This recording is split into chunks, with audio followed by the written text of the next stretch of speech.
Welcome back to First Rounds on Me, the podcast about dating, relationships, love, sex, and everything in between. I'm Steve, along with my co-host and First Rounds on Me founder and CEO, Joe Feminella.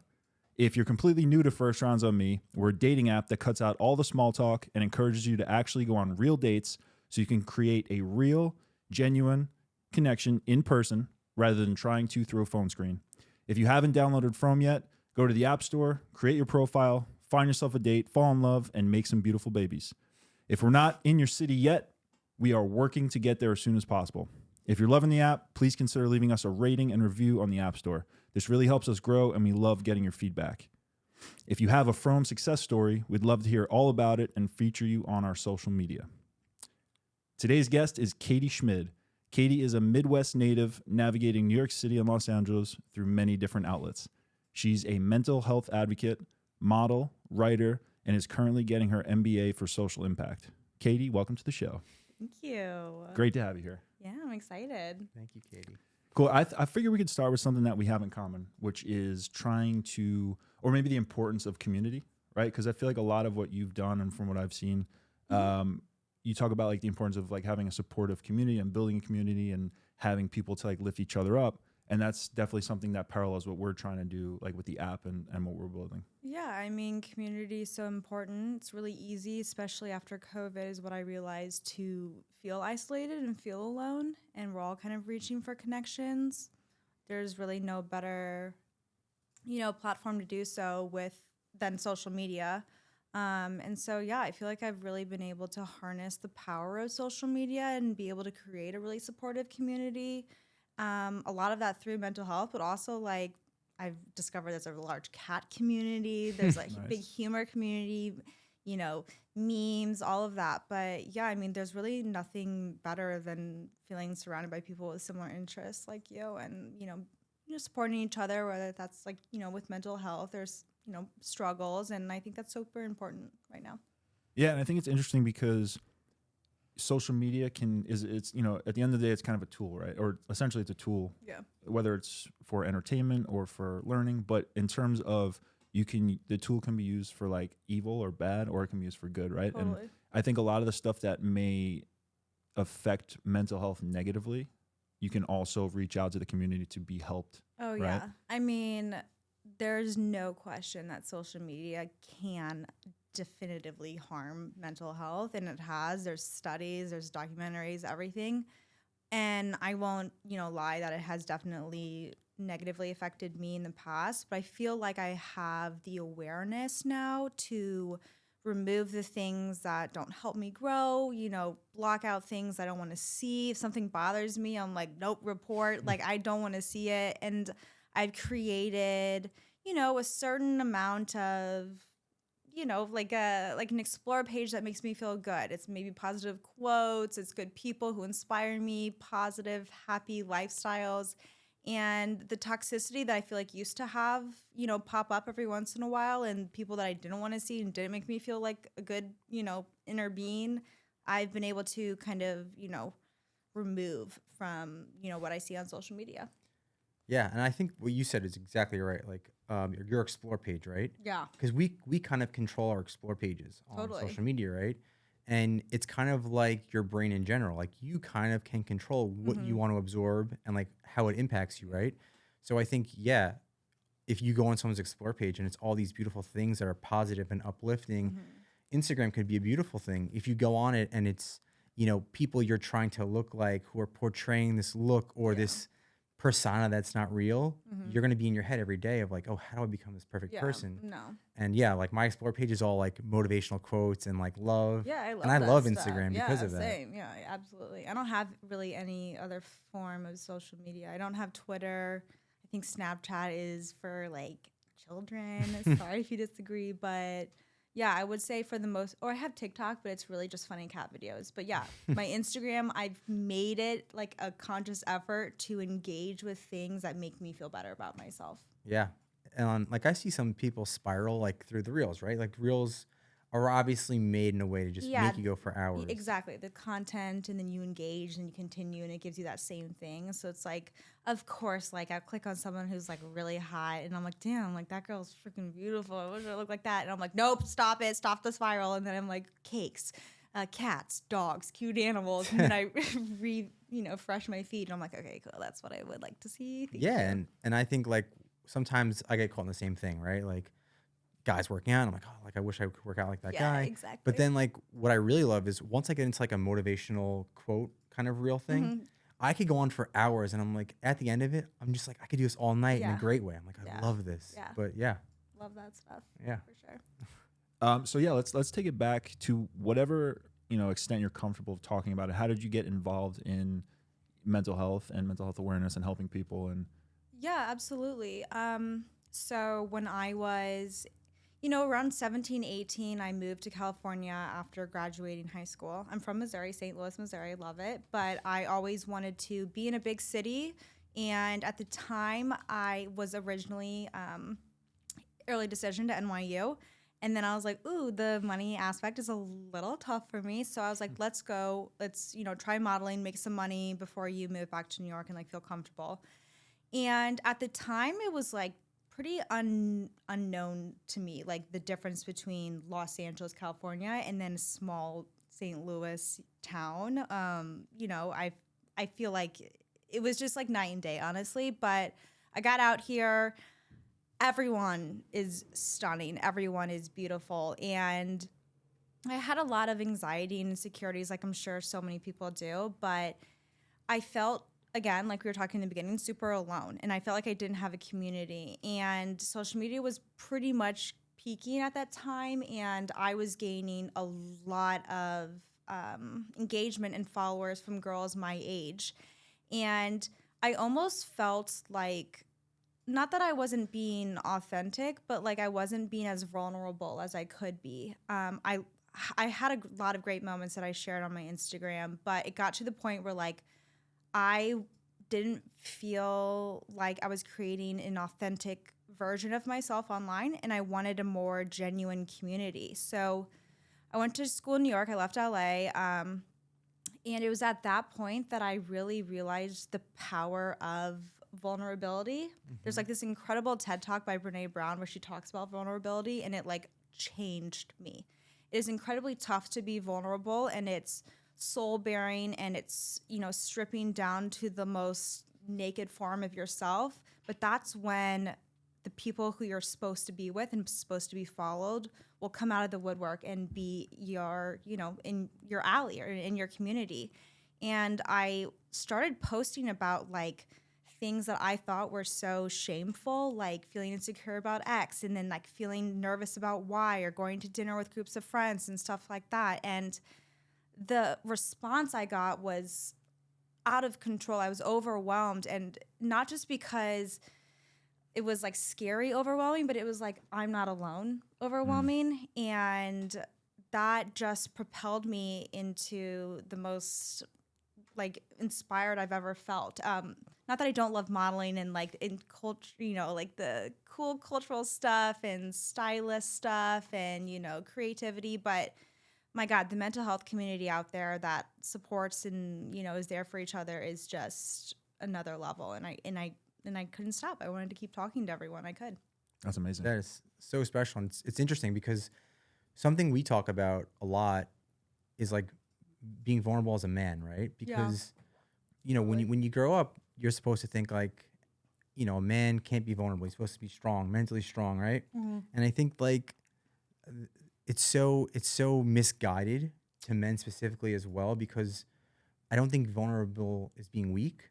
I think like vulnerable is just being a real you, right? Like we're not perfect. We have issues. And like, if you could just talk to your issues about, with anybody, it allows you to grow as a person as well. And like, even with my friends, like with Steve in particular, with me, when something goes wrong, because it will go wrong, if you can open up and address whatever's going wrong with a friend, A, you have a real friend. B, you could kind of get a perspective that you believe, like that you value, and kind of just see, okay, like you said, someone is in this community with me. Someone cares about me. Yeah. The world's not perfect, and I'm going to have issues and I could talk about them. Yeah, and with that, I went to a variety of, mental health centers and treatments, and a lot of times it was eye-opening for me to have men be there, people of different backgrounds, incomes, races, religions, everything. And that to me was so incredible. Like I could not tell you like how inspiring it was to hear like a straight white male in one of my mental health treatments talk about his like crippling anxieties and insecurities and how that made him, feel like he couldn't be his authentic self or he had to be quieter. And I was like, yes, like, and that's the type of stuff that you only get in these small little group settings. And I want to bring that kind of, authenticity to social media where hundreds and thousands of people can have access to it. We're all there. That is awesome. Yeah. I love that. Have you ever heard of Love Out Loud? Mm-mm. So as we do this, we just meet very diverse people who are all in the sector, right, of mental health and love. Yeah. And I met this woman, Nicole Gibson. Okay. And she's Australian, and she became the youngest commissioner of mental health in Australia ever. Fantastic. And then she has now parlayed that. So she does like mental health retreats. Okay. Right? Yep. And great. now she's parlayed that into creating an actual device where like it's kind of like a Fitbit, and Fitbit like tracks your body. Mm-hmm. This tracks your mind, and it could tell when you're feeling anxious or you're like feeling the heart rate's depressed. going up and things Yeah, like and that when you it haven't will kind of be a moved. Fitbit for the mind to kind of help see like what's triggering you. What's and it not. called? Love Out Loud? Love Out Loud, That's yeah. So she'll be on our fantastic, podcast next week, actually. That's amazing. But yeah, like we love, building communities even bigger and bigger and connecting people. So I course, think you yeah. should definitely Oh my meet gosh, Nicole. I'm excited to watch that. Yeah. I love that stuff. Love the people that are promoting the good, mental health awareness. What exactly is social impact? For me, Yeah.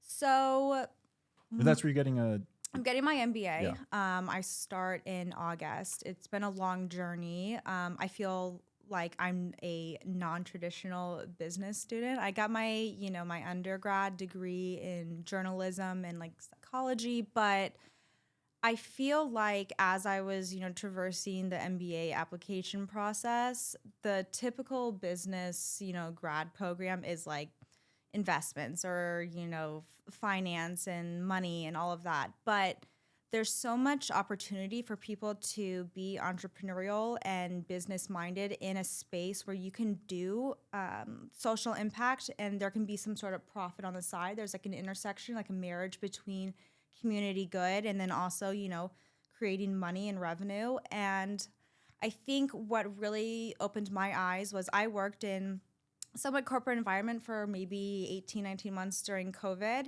And the access to mental health was too minimal for my comfortability. And that's just my one little taste of the corporate life. I can't imagine what it's actually like out there. And so I got really into like ESG, corporate environments, like environment, social, government. And so it made me inspired to be like, social impact having like it's hands on all types of outlets, not just people on social media but people who are like working 9 to 5s and normal jobs, having that access to like HR and any sort of mental health they need. And so that's my end goal, is getting my MBA and like trying to do some sort of change with whether it's like consulting with different companies about getting access for employees to have better mental health benefits. It's a really new thing, honestly, in the past 10, 15 years that we're talking about mental health, let alone it like permeating through companies and corporations and then getting to the employees in like an accessible way. It's a long journey, but I want to be part of it. That's cool. That's amazing. I could actually validate that because I started in finance, right? Yep. Like on Wall Street, a big bank, on the trading floor. And I thought that was going to be my dream job, right? Yeah. I was like, this is it. Like, I'm going to make Got so it. much money. You're set. I'm with all these, Ivy Leaguers. And this is amazing. 100%. And even growing in the company and like getting promoted a couple of times, after a couple of years, I was so unhealthy, right? Physically, because I was sitting at that desk all day. Mentally, I was so drained because I didn't sleep. You have to be up so early. You work so late. Yeah. You're, in a way, kind of like talked down upon a lot, and it's okay in that finance old structure. You're stifled. Yeah, and Lifestyle, drinking probably. You're out every night. You're trying to talk to customers and clients.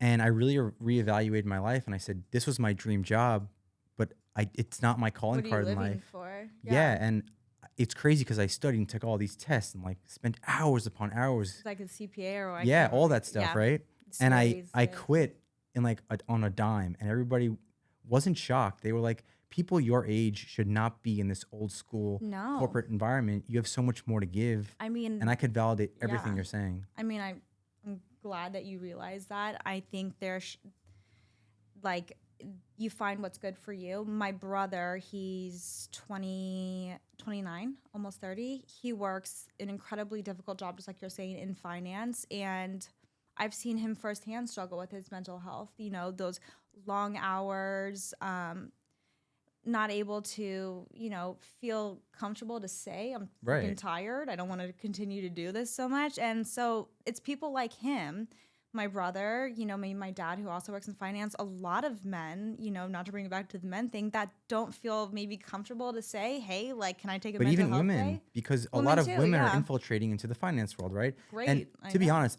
I still think that for your brother, it is an amazing job. Yes, But it yeah. needs that element of balance that mental health Totally. can help. And when I saw women working with me, they had to even be louder and more aggressive. Yeah, and you they have were to even going pioneer like, harder. yeah, they were like, fuck this. I don't know if this And is they got to for work me. an hour longer, something Right. extra, push a little further to prove themselves, and they're, you know, crippling. Yeah, and I stuff. think that's a perfect industry to find that balance because, again, it is a great job and we need it. Like that's where the they're world working runs their on the asses financial off, markets. They're making hella money, you know, Yeah. at the end. It's kind of dope. But, like, how's your mental state? Not Right. that great, probably, you know? Everybody's overweight. Yeah. They have heart attacks. They die Yeah. young. It's like, I mean, I don't know if this is exactly true anymore, but I do remember the highest rates for, sadly, suicide are white, older men in their 50s who work these high, Yes. intense that's jobs. 100% accurate. Okay. Yeah. I So, couldn't- yeah, during the financial crisis, most people who committed suicide 100%. were the people in banking and finance. That just never exactly, and Yeah. it's no one talks about that. Yep. And it's horrible, and that's something exactly why I want to bring that mental health access to corporate, you know, finance businesses, companies, banks, everything, so that these people, you know, women just breaking into it, men who are in there forever, everyone, you know, regardless of color, background, religion, race, everything, have access to the same health care they need. Yeah. And like you said, right, like they are starting to implement better HR systems Yes, and this yeah. and that. But I still don't think, because I'm just fresh out of it, that they have that day-to-day kind No. of cool aspect of like, Yeah. hey, talk to, you know, the mental health hey, specialist let's do for an this. hour. No, it's almost like, and there's so many like leaps and hurdles to get over. You know, you gotta set a time. You gotta ask your boss, hey, I have this. You know, it's too much. And Shouldn't be taking like off too. I remember that. Yep. you get a certain amount of days, right? Mhm. And it's like you should take off. And when I would ask for a day off, I they'd be like, literally- "Do you actually want to take a day You off?" sure and I'm about that? It's like, yeah, I do. Yeah. My sister's getting married. I'd really like to go to her wedding. And they like Thank you. pressure you to not take off. And it's They're like, like, oh, that's gonna be really tough that day. Yeah. That's You're why like, you could really think about that. Joe is an incredible boss. We have a 20-week vacation policy at First Rounds on me, and I'm going to take full advantage of it. Oh yeah. wow! Suddenly Yeah, and 30 we have weeks, casual and 40 Friday, weeks, half day Fridays. Yeah. Yeah. All this stuff. No So Mondays. Now everyone knows, so you guys can Yeah. come work for us. It's Wow, amazing. fantastic. I actually I don't have a solution to this, but I have an idea. Yes, let's hear it. So you once said Okay. that cats are therapy in your hands. I'm sure I've said it thousands of times. Okay. So you said 1,000. So do you think if we just let a bunch of cats into these offices and let them, kittens, cats, all sorts of different feline creatures, do you think it would improve the mental health? You know what? It depends on what gets you. Cats, they get me. Okay. Maybe like, I don't know, what are you into, basketball or sports or? Yeah. Okay, let's like- say your favorite basketball player comes in. He just gets to chill with you every once in a while, a couple of days. It kind of gets a little serotonin going through your brain. Yeah. You find what's good for you and like you implement it in whatever way you can That'd in a be healthy nice. way. Like, do I overuse my cat? Probably. Yeah. Is she like tired of helping me? For sure. Would I be able to like pet my favorite basketball player and cuddle with him?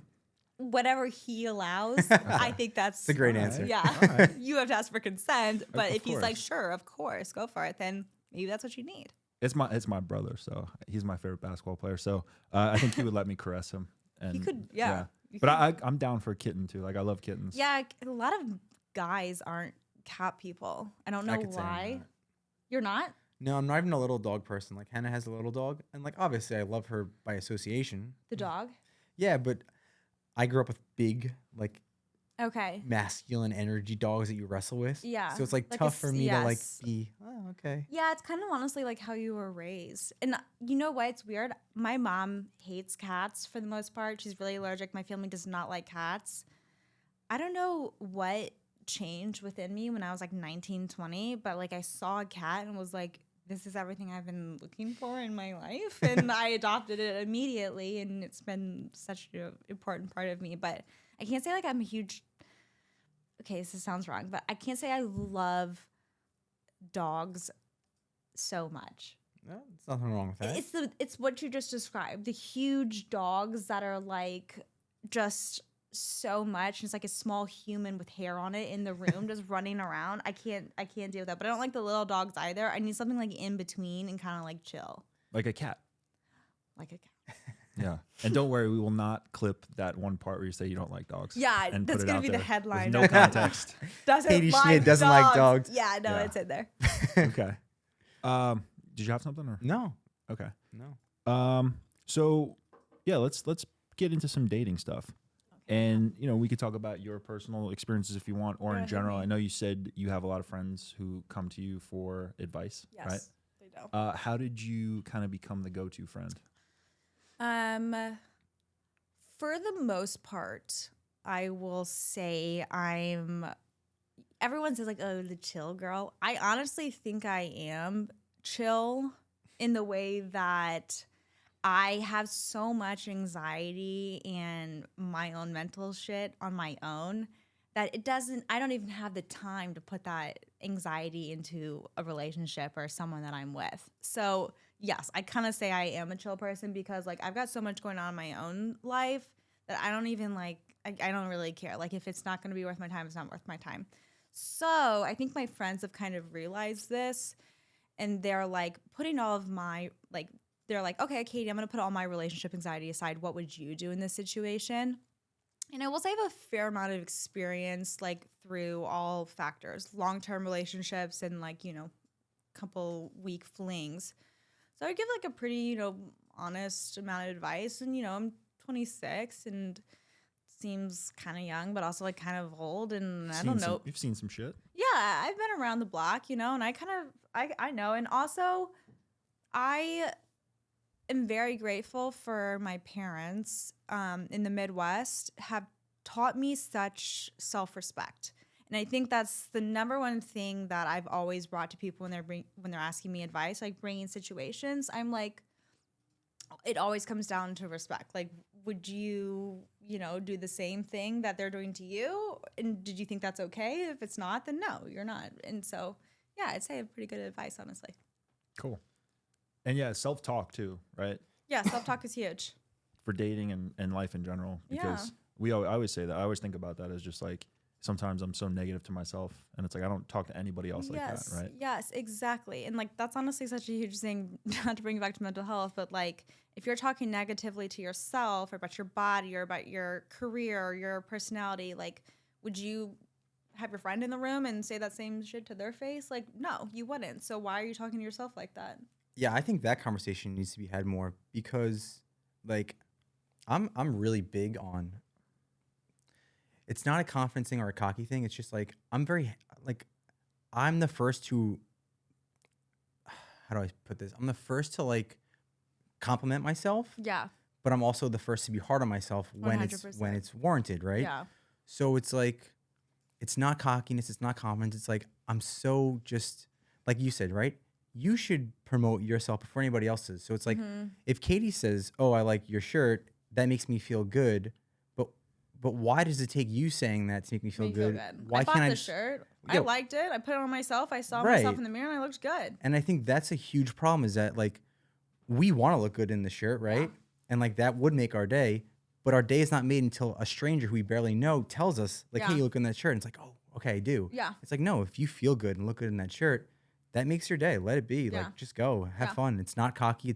Totally. It's just you like who you are. Yeah, and that's a new thing I've learned about that self-confidence. I will say, obviously, like a lot of people in times in their life, they don't have that. But through my, journey with honestly mental health and treatments and stuff, I've been able to be like, more assured in who I am, what I do, you know, how I come across to people.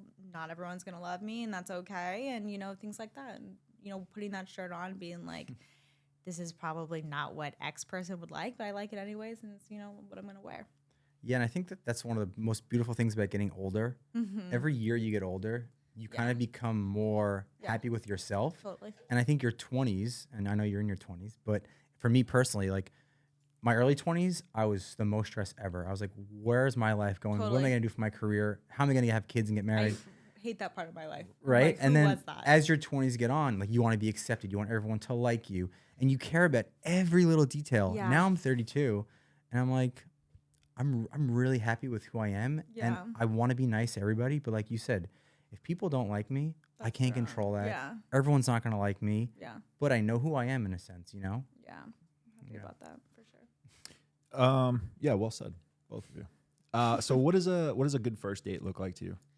A good first date. So, as you can see, I'm drinking margarita. I don't like wine. I Okay. can't do literally any wine. I don't really drink beer either. I don't do like brown alcohol. I'm so picky when it comes to anything alcoholic, but I will not feel comfortable going on a first date unless I have a drink before. Like my nerves are like out of control. Like if someone asks me like for coffee at like 11 a.m. on a Sunday, I'm like, I'm sorry, I'm busy till 6. So let's change that coffee into margarita and then I'm down. You know, I don't know why, but like I just can't, I can't do it. But why do you get nervous? Do you have a certain expectation of the date? I honestly don't know what it is. I think I actually don't know. I will say that like everyone can kind of agree, alcohol does calm the nerves a little bit. And someone with anxiety like myself is like, I need that. Like I'm not gonna like deny that it definitely helps the first date. An ideal first date for me would be like a fun margarita, you know, and some sort of like activity. I don't like a dinner first date. I feel like it's too formal. I feel like I just want kind of like the app, like just a drink. And I was then going to say, you pushing the app right now? I'm pushing the app right now. Let's download it. No, I just want a chill drink and then like us to do like an activity. Like a couple good first dates I've been on, we've like played skee ball. We went to go play pool, bowling. You know, I want to be able to do something and have that be what our energy is focused on rather than like trying to connect with the person. Because I feel like then it might be a little too forced. Or we meet at a cool, you know, bar and we can like talk about if you liked wine, different wines that you like. Not myself, but you know, things like that. And I realized since I moved to LA like a year and a half ago, there's so many cool places out here that have like games at the bar, like that you can be like, hey, can I take the deck of cards? Can I play that while we do this, you know, and have a drink? And I think that's what my ideal first date is, like doing something together, like a fun game and then having that really good margarita. Yeah. That's awesome. Are you a fan of Barney's Beanery? I love Barney's. So I am a we've been fantastic pool frequenting it player. a lot lately. Really? Yeah. Which one? The one right by Holloway House in Yeah. West Hollywood. Yeah. Yeah. So So good. when I first got out here, I thought it was like an Applebee's. I was like, oh, this is Yeah, a- Barney's Beanery. But now Just it's baked like our beans. go-to, It's the and spot, you know, yeah. you get a drink, you play basketball, you play pool. Yeah, it's so fun. Cool. Yeah. There's a place, because when I first moved here, I lived not too far from here, actually, on like 6th and La Brea. And there's an old tire shop, an old Firestone that now is like completely made to a bar. It's called All Seasons Brewing. No, I've been there. Yeah, it's a good spot. And they have like random pop-ups every once in a while. Like I literally went there on a first date and there was axe throwing and I'm like, yes, okay, That's cool. we're doing axe throwing. Nice. And then like there's skee ball all the time. There's like games on. There's like a little taco stand if you want a little bite and like really cool drinks and really good margaritas. So We have to reach out to them. Yeah, we should. oh no, they're amazing. Yeah. Like 100%. And it's so big and there's like quieter spots outside, inside. Like it's totally like you make how you want the date to go in that place. I've literally brought like many people there and I'm like, Okay. ah. That's awesome. So here's a question: would you make an exception to your alcoholic drink rule Mm-hmm. if you met a guy, thought he was amazing, Yeah. and he asked you on a first date to the Cat Cafe on Melrose. Yes, absolutely. Okay. No question. In fact, I'd like you more. What's Okay. the Have cat you been cafe? there? I've been to a couple cat cafes. The Okay. one on Melrose was like Paws or something like I think that. so. Yeah. You have to like reserve in advance, but like you can get like a cup of coffee and like you hang out with like a bunch of kittens that are up for adoption, I'm pretty sure. I've gone to another one like more in like off of Sawtell, but love them. That's a good idea. Like, and there it is. There's the activity. You're hanging out with cats, something that you like. Like, okay, fine. There's no like drink to calm the nerves, but there's cats. Yeah, and you get like allergy questions out of the way. Yeah, up they're front. like, do you like cats? No. Okay, see you later. You Yeah. know, like immediately we're done. Okay. So how long does it take for you? So say a first date goes well, right? Okay. Obviously on a first date, like you said, you don't want to get too in the weeds, right? You just Yeah. want to feel each other out. Yeah, exactly. When do you feel it's like appropriate to say like, hey, like these are the things that I suffer with and this is who I am? Or do you kind of just let that kind of slowly evolve over time? That's very funny that you bring that up. So I met my current boyfriend, who I love incredibly much, on Hinge. I met Hen on Hinge, so shout out to Hinge. Shout out to Hinge for real. No, like this guy is the best person I could have ever like had the opportunity to meet. I made my name on Hinge a different name from my Instagram. So Catherine is what I went on by Hinge. And then my Instagram is like KEIGH2Y, because I was so worried of that being the precedent of what he's going to think when he comes into the date. So before you continue, I don't mean to cut you off, No. but what you just said is like so important, and I hope a lot more people understand this, is that specifically for women, and I don't want to speak for women, but this is like just by research, Yeah. that doing a Google search on someone you're meeting before you meet them Yeah. is actually really bad, because like you said, you get to know too much. Too And you're much. already rejecting them before you know them. Know them, exactly. So it's like you have to strike a balance, and I understand you want to be safe, but like you said, you don't want to No do way. too much of a deep dive. And like, I mean, I think of my social media as really, you know, authentic and genuine in myself, but also like 99% of the time, I don't think that, you know, I want to be in the public eye all the time. And like, of course, I have a lot of followers, whatever. I'm on Instagram, and, you know, it's a form of, you know, my revenue and whatever, but I'm a very private person. Like, you'd see my Instagram and you'd be like, oh, she's XYZ, you know, she's probably born and raised Los Angeles, and that's just not me. And I wanted to have a first date just be who I am, like when you meet me on that first date. And in LA, it's very true. Whereas if a guy sees you have a lot of followers, he's more attracted to your popularity than you. Exactly. And it's very weird. So my name on Hinge was Catherine, and you know, I just put a couple of photos up. But the thing is, like, most of my photos are like, I guess they're not professional, but you know, they're not like just, you know, Joe Schmo took this photo when I was, you know, hanging around. So I've literally been reported as a catfish so many times on Hinge, but for some reason he expected me not to be a catfish. So he came on the date, and it wasn't until the second date that he brought up like my Instagram, and he said it in a very subtle way. He was like, oh, I saw your Instagram, you have a lot of followers, blah, blah, blah. I guess his roommate had known about me or something like that. And I kid you not, we literally did not talk about my mental health advocacy or like any of my mental health struggles for, I don't know, maybe 2 or 3 weeks, until I knew that it was serious enough that I wanted to open up to him. And because it's like you know, like, of course he can read my profile and see like, yes, I've, you know, struggled with XYZ and I have these mental health problems. But for me to say it to you one-on-one on a date, I gotta like you. Like, I'm not just gonna open up like my whole self in person to no one, you know? So yeah, and it was a rough road to get to where we are, like with distance. He didn't live in LA, and so it was tough, but you know, it's opening up about something so personal and vulnerable made us closer. Well, I could definitely relate, because on our third date, Hannah did that to me, and I had zero history of like any understanding mental health, right? 100, like, and a lot of people don't, and yeah, that's I was fine. like, oh, this is very Yeah, big news to me, and I was very taken back.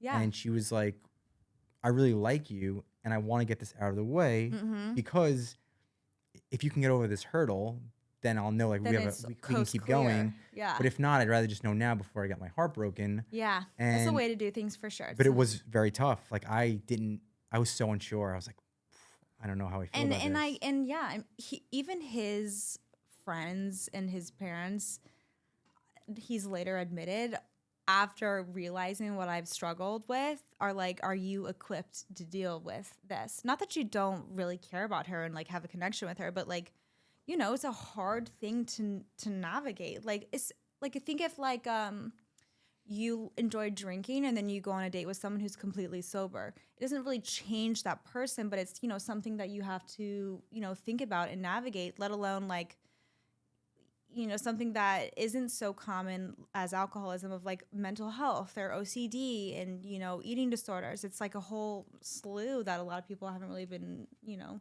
educated about. It's a lot. Oh yeah, I could relate on all this. We could talk about that for hours. Yeah, exactly. And excuse me, again, you know, you don't have to get into the details of your current relationship, but what qualities did you look for that, you know, did you want in a relationship or in a partner that you found in your current partner? So I would say, so I had about like a 3-4 year relationship when I was in New York, and I'm extremely grateful for it. Taught me a lot about self-respect, aspirations, what I wanted in my future. It was my first love, and, you know, I was very grateful for it, but I was like 17, 18 at the time. So it's like, you know, you only know so much. And I would say that when I was dating that guy in New York, my insecurities and my confidence was like peak low, if that is even a thing. Like you couldn't get lower. Rock bottom. Yeah, We'll call it rock bottom, but below that. And so it was like I had this new sense of self once I began to navigate what it means to be me and like my mental health and my clarity and what I wanted for myself. So I really didn't know what I wanted, but I knew that my history had pointed me in a way of men who, this kind of sound kind of messed up, but like not as like on Evolved? par, not as like evolved, but like I always liked to go lower because it made me feel more secure. I do not want to get cheated on. I did not want someone to make me feel insecure or worse than I was. So I never ever was with someone who like pushed me to be a better version of me. So yeah, I would say like I saw him on the app on Hinge, and I was like, this guy is so good looking. It's like I don't even think he would be interested in me. And am I going to constantly feel insecure every single day with this person if it works out? And it's like, and it's also, is he a little fuckboy? Like, is he going to be like messing around because he's so hot? And so that is never the person I would go for. But he was the funniest person I've ever met, and that really gets me going. So That is awesome. Nice. So when you saw his profile, obviously the first thing that piqued your interest was he's obviously attracted, yeah, right? yeah. What else did you find So deeper about him? he's Which is not much you can on a dating profile. But no, it's totally it. Like attraction, of course, is number one. But like I said, if I see someone typically in the past attractive, I would not heart them on the app because it's like I don't want to get.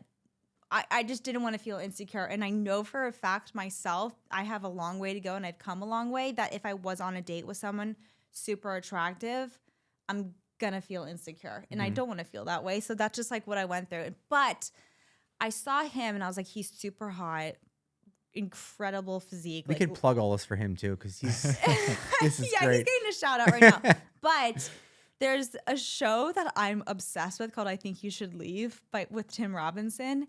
And it's really bizarre humor, but he said something in his profile that said, like, if you can quote Tim Robinson, like, you're the one or something. And I literally responded. I went first. I responded to him and said something in Tim Robinson, and I sent it to him, and he hearted me back. And since then, I feel like Tim Robinson, this comedian, has been like the binding character That's of our awesome. relationship. But I think like humor is such a universal language for me that even if you're like miles hotter than me, like if we can get along on humor, then you're right. Then it's fine. That's so cool. And Hannah liked me first on Hinge too, so these similarities are crazy. Bizarre, yeah, no, because guys who like me, I'm like, they're like, I don't know, like I feel like they would like photos of me that were like more sexual and provocative. So it felt like nice to like be the one to put it in, and it has nothing to do with what he looks like, even though he was hot. Only the funny thing, and I liked him, and I was like, fuck yeah, he likes me back. So, all right, question. Yeah. You reached out, he liked you back. Mm-hmm. How long did you guys chat on the app before he initiated some type of date? It's a fantastic question. We actually went through this recently because I remembered being nervous to go out with him because he's So hot. So hot. Yeah, you're just gonna flash photos of him. No, We are. I was like, I don't want to go on this date. I was like, I like this guy and he's so funny and like I feel like we're gonna really get along, but like I'm so nervous. He asked me out maybe 3 times and I turned him down every time, like saying, "Oh, I'm busy. I'm doing But this." how I'm quickly? doing this. Was like the first ask out? We talked for maybe 2 weeks. Okay. And I turned him down each time. And he told me this. He's like, I was coming back from like some Sunday event in Malibu. And he's like, do I message this girl? She's turned me down a bunch of times. And he's like, fuck it. Like, what do I have to lose? And he messaged me. And at this point on the Sunday, I'm like, fuck it, let's go. Like, and so I'm like, yeah, let's hang out. And we made a plan for Thursday. It was definitive. And he was like, I know you don't like wine. Let's get margaritas. We went to like a Mercado, I think on 3rd Street, really close actually. Got margaritas and it was perfect. And I was like, love ever since. And now why did you turn him down the 3 times? Because I was nervous. Like, and I think nerves are a lot of things that are inhibiting the first date starting is like, cause like, I mean, the chat was really good and he was funny, but like, I guess I'm just like not a good texter. Also, I was reading through it and I was like, wow, I was a fucking bitch on text. Like, I was like, nah, I can't do that. Sorry about that. Like, what's wrong with me? So I'm glad that he finally was just like, this is my last effort. Let's do this. That's awesome. And you hit on 2 points, right? One is people don't know how to react towards text and you don't get a real sense of Who you they are. We've talked about this, not to cut you off, but we've literally looked back on our messages and he associates that person who texted him with someone completely different than me because the texting person is not me. It was like this weird, like kind of like ha ha ha, but me in real life is not who I was on texting. And he was like, it's almost weird to read these messages and think that it was you sending them. Yeah, and the other thing, which is so fascinating, is that the majority of people on dating apps want to stay on the dating app because they have social anxiety of meeting. Yes. And they feel so much more comfortable. And that's where it causes this big issue of like one person wants to meet, the other person is actually interested, but is like, I don't want to meet because of my social anxiety. And I feel so much more validated and confident behind this phone. 100, that's me. And that's, and you're just nailing on all these things that we're trying to fix, but you're like the proof in the pudding that because you went on that date with him. I finally did it, and I knew it was a good thing, and it was great. You know, this was February of last year, so it's been 14 months now or something. Nice. So another question is like, put your social anxiety aside from meeting him, right? Yeah. Would you have felt comfortable to meet him on that first time he asked, like, hey, like we just connected on the app. I just want to meet you and see where it goes. It depends where, when, and what. Okay. So like a smoothie at 12 o'clock on a Tuesday at, Jamba Juice? Nope, I'm not going. Is it a margarita at Thursday at 7? Yeah, I might come. Okay, but you feel comfortable enough to be like, yeah, you want to 100%. Like it's weird. Like sometimes you get that like, let's just go, let's do this. And I've definitely done that with people before. They ask me out, they're like, hey, I'll pick you up at this. And I go for it. And, doesn't always work out well, as you can see, but it's worth it to like just ask, do it. And if it doesn't work, then it's done. Exactly. You didn't waste any time. You didn't waste texting. You didn't create a relationship. And I can admit that I've definitely done that where like you've texted, you've matched, you talk about it. A month later, it just fizzles away. Yep. And then you're like, okay, well, guess that one's gone. Yeah, exactly. Well, I was going to ask, you said you've been together for about 14 months now. Yeah. What are the most important things, like qualities in terms of like, or the most important things to keep a relationship happy and healthy and successful?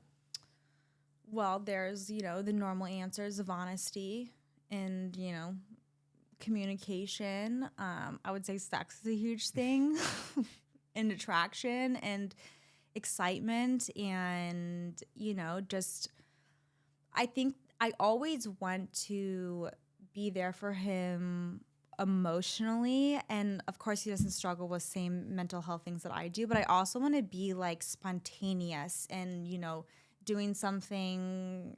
It's been a year and or like in a year and 2 months that I've been essentially talking to him every day, and I'm like constantly still trying to do something nice for him. And I think I read this quote or like watched this video of like, just because you're dating doesn't mean you can't stop courting them. And so I always want to feel like I'm like, look at me, I'm doing this for you. And he's still like, let's go do this and let's do this. It's like we're still dating essentially. And it's still like it's so much comfortable, and it's like not anxiety of this person not actually liking me anymore, but I'm still consciously making an effort to show this person that I want to be with them. That's beautiful. And how do you deal with, I guess I'm asking this question from me, from him. Talk to me. With him not full, like you said, he doesn't deal with what you deal with, right? Not at all. He could How not do be more you- confident and self-assured. Right. And how do you handle that maybe in moments where, he might just be flippant about something or just be la-di-da when you need him? And it's like, okay, I have to remember, like, he might not know in this moment what I'm dealing with. Yeah. I don't know. It's that to me, it varies by person, but to me that was such a core thing of what I needed in a partner. I couldn't have that flippancy or the la-di-da. I needed someone to be there for me when I needed them. And that's why it took me a long time to open up. I didn't even tell him really honestly the extent of how I was looking for someone until I had flown to New York to stay with him for like a week. Is he from New York? He's from New York. Yeah. Where's he from? The Upper West Side. Okay, Yeah. nice. And so it was when I said, this is me, this is the entirety of me. I obviously really care for you, but if you're going to be in my life in a serious way, I can't have that, shoo away with your emotions. I need you to be there for me, because otherwise I'm going to be let down, and it's not like in a way that I need you to be like sorry that you let me down. Does that make sense? It makes a lot of sense. Yeah. And you're kind of just setting him up to be like, hey, what do you actually want? Exactly. Like if you don't want to be with me, here's your opportunity, and 100%. it's fine. But if you do, just know, like, this is kind of what I need This in is a what I partner. need. And like you might need something else, and you might not be able to take that on. Like I was saying in the beginning with his friends, his family being like, are you equipped to handle this? And it's like, of course he wasn't in the beginning, but like I'm also, very honest, very communicative. I'm very educational. Like I use my social media for, and I was like, I can offer you things to do, not to do, to say, and like to help me become the best version of myself. And I shit you not, since I met him last year to where I am now, I have never been happier in my whole That's life. awesome. I shit you not. What is his name? His name's David. David. Shout out to David. What up, David? He has made me the best version of myself, and it's so weird that we met on a dating app. But it's not weird. I know it's it's not not. weird, but it's like, everyone's like, oh, how did you guys meet? And you're like, oh, dating app. It's like, why do we need to like hush No, that? I feel like this is going to sound stupid, but it's so 5 years ago. Yeah, right? let's get Like, that out of here. It really is, because it's more common, and maybe it shouldn't be, but that's, I guess, the world we're in, Yeah. to meet somebody on a dating app than in real life. Yeah. And like, you should be proud of it. Like when I first met Hannah, Yeah. How long and have you guys been together? we're engaged now, so 3 years. Oh. But it was like, oh, I don't know. But I was like, I don't want to tell people that I met her on Hinge. Like, that sounds like weird. I completely agree. Now, I would say 5 times people have said they met their partner on Hinge when I say I met Hannah on Hinge, right? Yeah. So it's like pretty 50-50. And Why I'm like, is Hinge so good at that? I think Hinge learned from Tinder and Bumble on what to do and what not to do. Bumble was too much.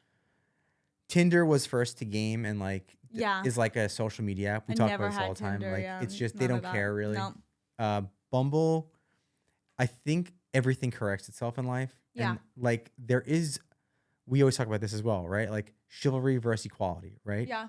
We kind of want both, You're right? totally right. The girl has to make the first move on Bumble, right? Right. And it's like, yeah, that's That's not so always the way to go, though. right. It's like cool. It's so Yeah. pro women and I'm all for it. Mm-hmm. But maybe most women are like, listen, I want equality, but like I still want a guy to like ask me out first. Of course, I want a guy to put the moves on first, Yeah. you know? And like, if in that off chance I, you know, message them first, like I did with David, that's great. Does it work out? And awesome, you know? But like, that's not the 99% of the time. Right. So I feel like Bumble, I mean, I think Whitney Wolf's amazing, and I think, you know, what they're doing is great. Yeah.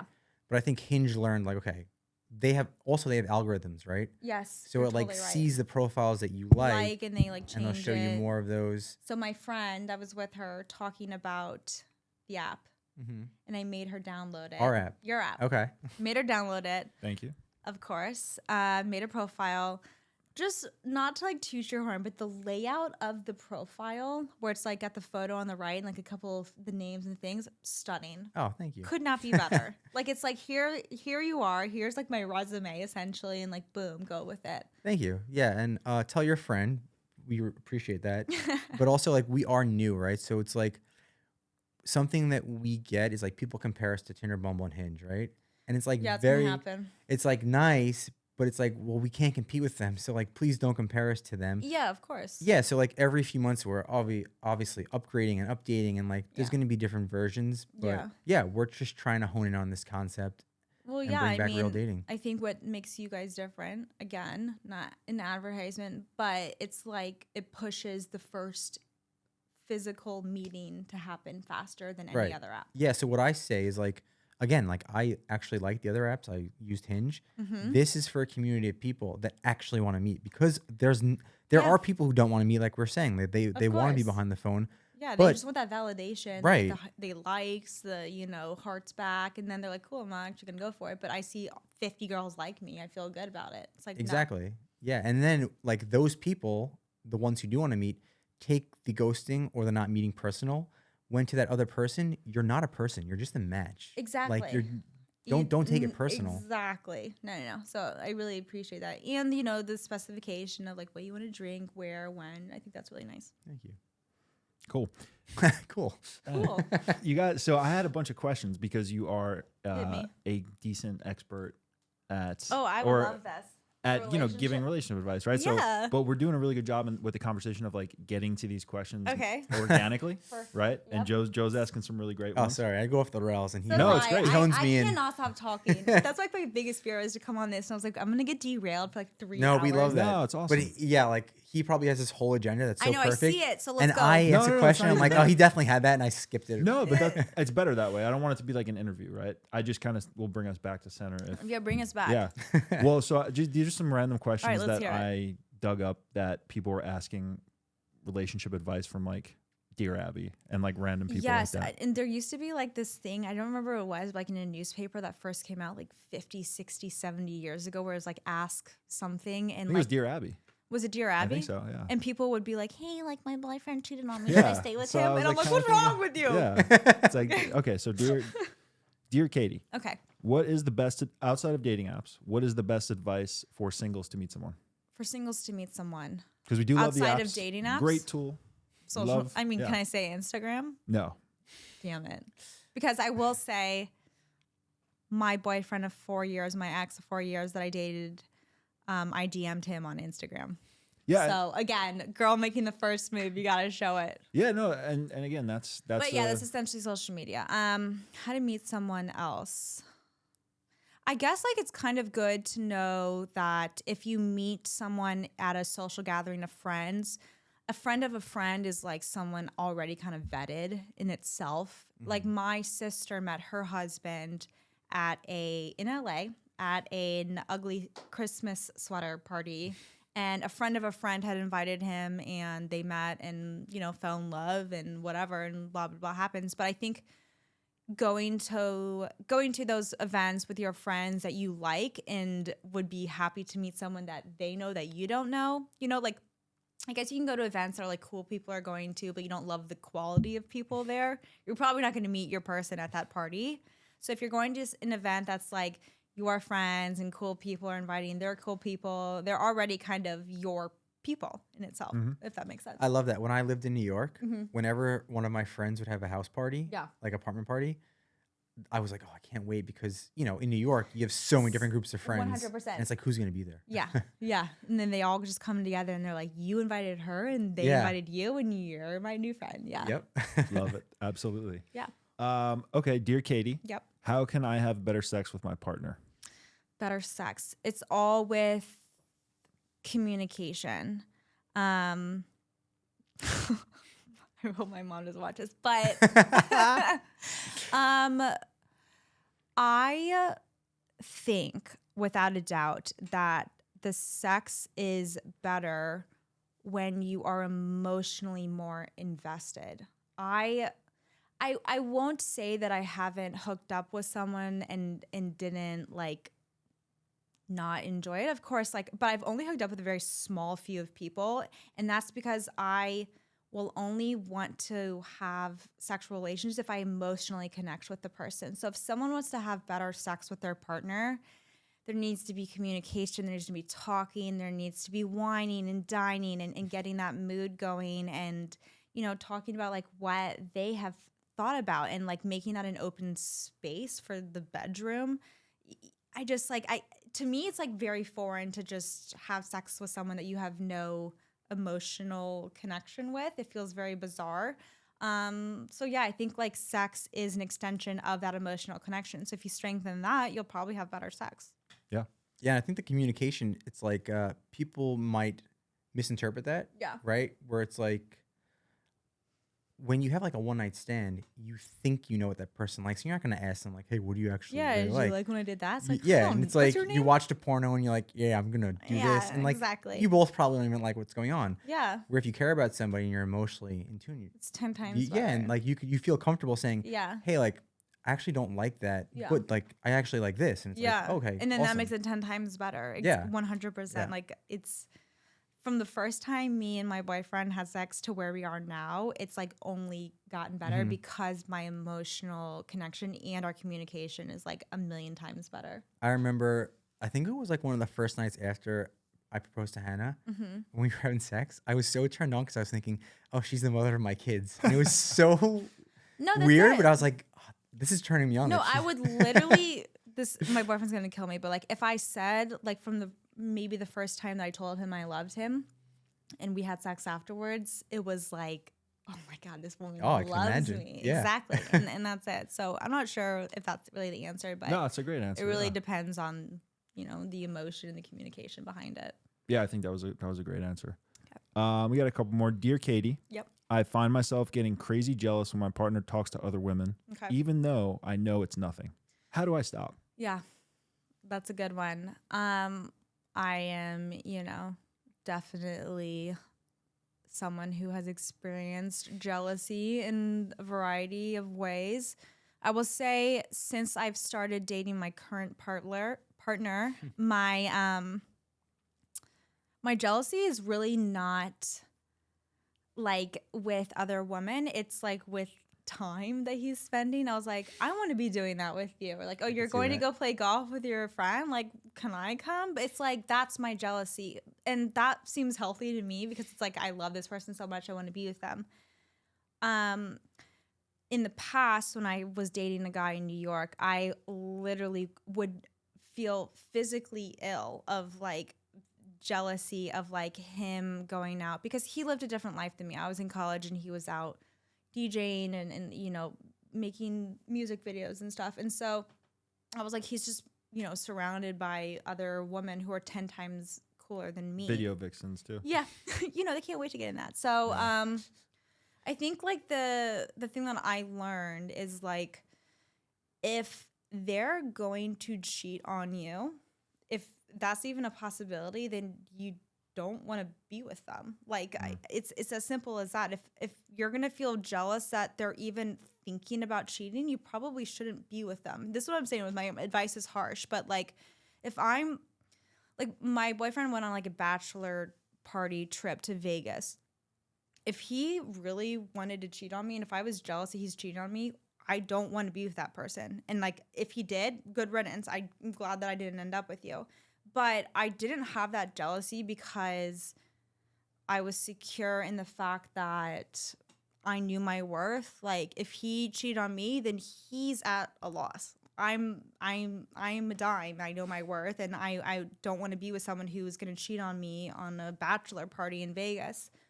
Like, not to mention that, like, of course, my, jealousy, anxiety feelings come up. It's, it's inevitable. But at the end of the day, like, the way I would talk to myself was like, if this person's going to cheat on me, why would I want to spend the rest of my life feeling these anxieties and jealousy feelings? And, like, it just cripples me every time they go out. That's not safe or healthy at all. So. Sure. And on top of that realization and understanding, do you think that there's like correlation with all the work you've done on yourself? With 100%. Like, it used to be for me very physical and in looks and body attraction, and that was like, oh, I was like, well, this person has bigger boobs, bigger butt, they're more sexual, they have bigger lips, they have more voluptuous hair, they're XYZ. But it's like, of course that goes to a certain length, and that's awesome, but the reason why my boyfriend loves me is because of my body and because I'm pretty, but more so because of who I am. I'm a good person. I'm genuine. I'm kind. I'm funny. And that's why he loves me. And, I think that is a product of all of the work I've done on myself in my mental health. Yeah, I could relate to that as well. When people say they have a type, right? Yeah. So like when I met Hannah, she's like, oh, I'm not normally your type. And based off of conversation or something, she's like, your type is like a short brunette with big boobs. That and is exactly, you're kidding me. So she would tell me this, right?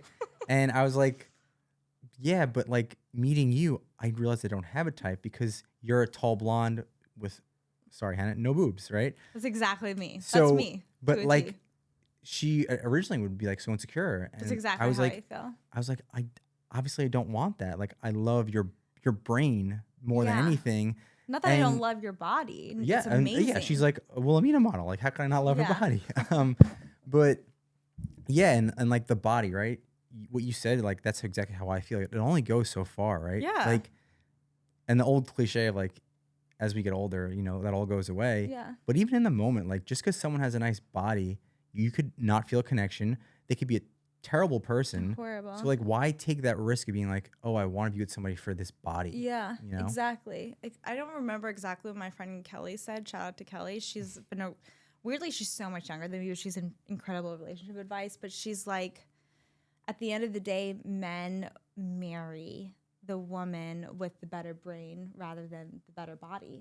A real man would. A real man, exactly. Yeah. The better man. If a man's gonna marry a woman for their body. Yeah. And I'm not shitting on women with good bodies, like not at all. Love them. Yeah. Fantastic. But if bodies if a man is beautiful. Marrying you just for that, they're not. He's probably seeing you more as a materialistic object, tool. Yeah, 100%. Not an equal. And you don't want that. Right. You don't want that. But yes, I can relate to your fiance being insecure. I mean, it's been many things. So I don't really have the best advice for people who feel potentially jealous of their partner with other women, because I feel jealous a lot of other women. But if there's an issue that you think they might do something, then that's a much larger issue than you just being jealous of a woman. It's a relationship problem.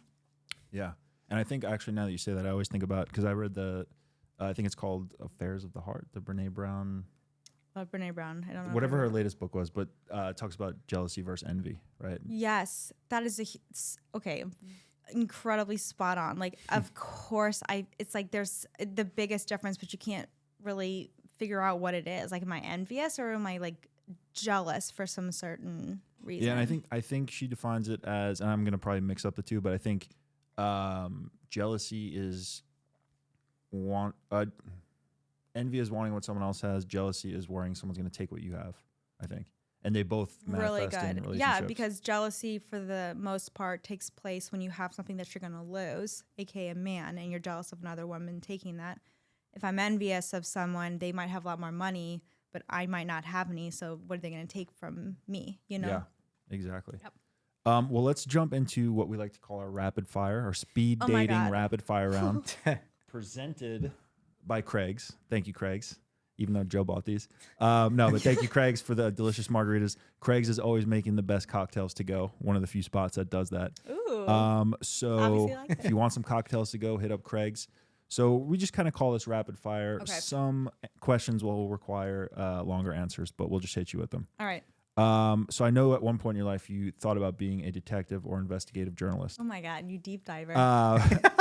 What is your favorite murder doc of all time? Oh my God, that is truly the hardest question. I am an absolute animal for true crime podcast, documentaries, everything. However, I have a favorite, and it is a documentary. I want to say it's on HBO, but it's called I'll Be Gone in the Dark, about the Golden State Killer. Ooh. Do you know Patton Oswalt, the Yes. comedian? His late wife, who passed away, is the main woman on the case. So she's an incredible person, and she did some fantastic investigation. And she is pretty much the reason why the Golden State Killer was essentially identified as of recent because of genealogy and DNA testing. So Why do women love true crime podcasts? you know what? I get asked this Seriously, all the time. Hannah, all she watches all day is true That's crime. dangerous. You know she's plotting your Well, I asked That's why her. I Plotting your say death, that. bro. They're like, oh, so if I end up murdered, it's going to be you. I'm like, no. It's Well, I asked her because I was really curious. And when we were talking to iHeartRadio about Eds, they were like, hey, we'll pump you out to the true crime podcast. And I was like, what does that mean? And, Yeah, no, I know it, all of them. Crime well, she's- Junkie. she said it's because of preparing yourself. And I was like, That's oh, a what does really that good. mean? That's a good point. Like, I feel more aware of my surroundings having listened to true crime. Like, if something weird happens and like a car drives by, I'm gonna look at that car and I'm gonna see the license plate and I'm gonna write it down in my head. I kid you not. There's been so many cases that have been solved because of a license plate that if something's wrong, you think about it and you say something. That's like a big slogan of podcasts. So maybe it is like a women thing because they're more aware. But I don't know why. I've always been really into it. And it's not like a new thing. Like, I was like literally 12 watching like Snapped on Oxygen about like women killing their husbands. And like, that's not a really chill thing to be into. But They it's are just, interesting though. I mean, they're so interesting. I'm like, what did he do to warrant that? Or what's wrong with her? And there's always some sort of reason. And I like the justice at the end. So like cold cases really piss me off. I'm like, who's going to go to jail for this? So I like the story arc. Like something really shitty happens. Oh my God, we're almost there to get it. We found the person and they're in jail. Okay. yeah. It's nice. It's comforting in a Alrighty. weird way. Okay. Favorite date spot? Favorite date spot in Los Angeles? Wherever. I would say All Seasons Brewing. I love it there. Okay. We're We got to do reaching an out. event We're there. reaching out. You have to. It's so nice. They do a lot of events there, and like anything you could want to drink. They have a really cool little Mexican called Chica's Tacos. It's also on 3rd Street, but it's like a little pop up, and they do like random little other things there. I think they have, like I said, axe throwing, but they also do like archery and random things every once in a month. Nice. Beautiful. It's really cool. Okay. Favorite podcast? Favorite podcast. There's a podcast by Whit Nisseldine. I think I said his name right. It's called This Is Actually Happening. It's about people that are normal, like normal people like us in extraordinary situations and how they coped and dealt with these wild things they didn't expect to happen. And it's like a different interview with a person somewhere in the world dealing with this crazy thing, might be positive, might be negative, that happened and how they What's an got through it. extraordinary situation? I mean, this one's obviously sad, but this is the one I listened to this morning. Like a mother had, a difficult time with her children growing up, and then she's picking her daughter up from school one day, and the daughter had suffered from a variety of anxiety, mental problems, and the daughter pushes the steering wheel, and they fly off and like hit a car next to them, and now she has to come with the, how she's going to reconcile with her daughter. Everyone lived, but that's an extraordinary situation that happened. It's just like, so my daughter pushed the steering wheel, and then How like old this was will the happen. daughter? She's like 14. Oh, so it was intentional. Yeah, obviously. intentional. Yeah. But yeah, it's crazy. Like things like that. And then they're like talking about it, and now like, do they have a relationship with the daughter anymore? Like, why did the daughter do this, XYZ? And all these things come out, and it's just like crazy that like this ridiculous situation's happening somewhere across the world while we're all just living our lives and feeling. I don't know. It's a very interesting podcast. It's good. Cool. I know it's a crazy one. I'm sorry, but I happened to listen to this morning. No, that's good. Favorite romantic comedy? Favorite rom-com. I love The Holiday Okay. with Cameron Diaz and Jack Jack Black. Black. Yeah. Really good. I love that one. It's a really good one. Yeah. Favorite quote, or kind of maybe like something you kind of live by. You grow through what you go through. Love that quote. I actually I post quotes all the time. Yeah.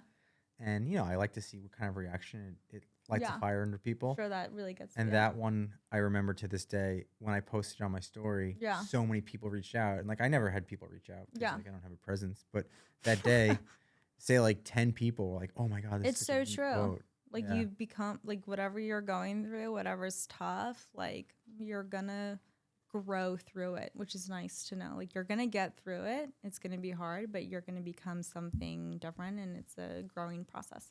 Love that. Would you and Hot David let Tim Robinson officiate your wedding?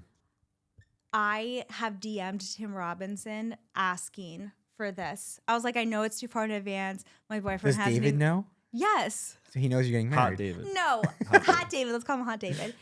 Well, of course, like we've like joked about it, but I was like, by the way, like, because it'll probably take 3 or some years for Tim Robinson to even see that message. If he does see it, we're still together. It'll be around the time that I would like for that to happen. Okay. We're manifesting. We're manifesting, but no, he has not responded yet and Okay. not seen it. But Okay. that is Also, what I a want. really smart way to like gauge a marriage talk with a partner. Because it's like a joke. like, Like, oh, I'd this is love so to let Tim weird. Robbins like, What? officiate our wedding. Yes. So he could be like, I know he's Marry, fuck, kill. okay. Los Angeles, New York City, St. Louis.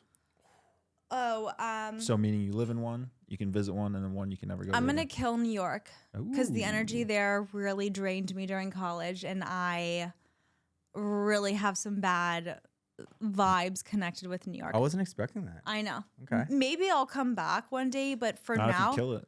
well, it's dead. So Dead. no, I'm not coming back.